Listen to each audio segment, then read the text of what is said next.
سبب حبك للشامي. سبب حبي للشامي، أول شي الشامي هو فخر سوريا. تاني شي هو يعني بحس بأوجاع أولاد بلده. تالت شي يعني جاب أرقام مستحيل حدا يجيبها. تمام. وأنا كتير كتير بحبه للشامي ومن معجبينه، ونحن بظهرك شامي، استمر ولا توقف. حب وحنان.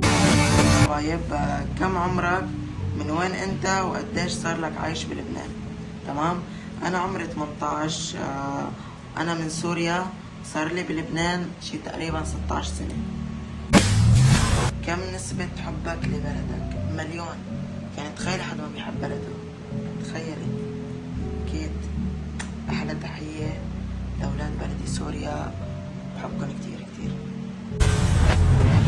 هل يوجد حب في قلب محمد؟ رقية من سوريا. طبعا على راسي سوريا ولاد بلدي، وانا كتير كتير بحبكن. ما بعرف، الله اعلم. ما هي اكبر اهدافك؟ اول هدف عندي انه اجيب المليون سبسكرايب على اليوتيوب، بكون مشهور على مواقع التواصل الاجتماعي. تمام. وبكون عندي محبين وبحبكن كتير انا. ممكن بالايام نشوفك تنور العراق؟ اكيد ان شاء الله، وان شاء الله اكيد اذا صح لي نزور كل الوطن العربي، العراق، مصر، سوريا، تونس، الجزائر. وانا اكيد طبعا بحب كل البلاد العربية. تحية لكم، تقبروني. كيف صار معك الحادث؟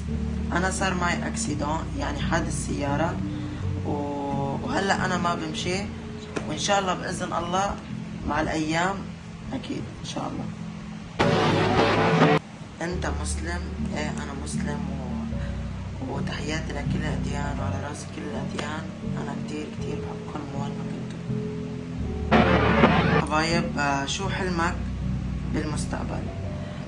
اول شي بالمرتبة الاولى بالمستقبل انه حلمي امشي. تمام. والباقي كله بينحل. تمام. وخلينا نروح السؤال اللي بعده. نختمها باخر سؤال اجاني. يعني في سؤالات كتير ما قدرت ارد عليهم، انا رديت على اكتر شي تكرر. انت اجمل واهضم شخص ومحبوب، بتمنى لك كل التوفيق.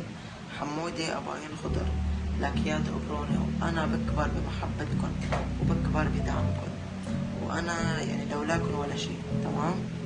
وشكرا لكم كتير كتير، وشكرا لكل واحد وصل معي لهذا المقطع. ولا تنسوا اللايك والاشتراك وفعلوا زر الجرس مشان يوصلكم كل فيديو جديد. وانا كتير كتير بحبكم.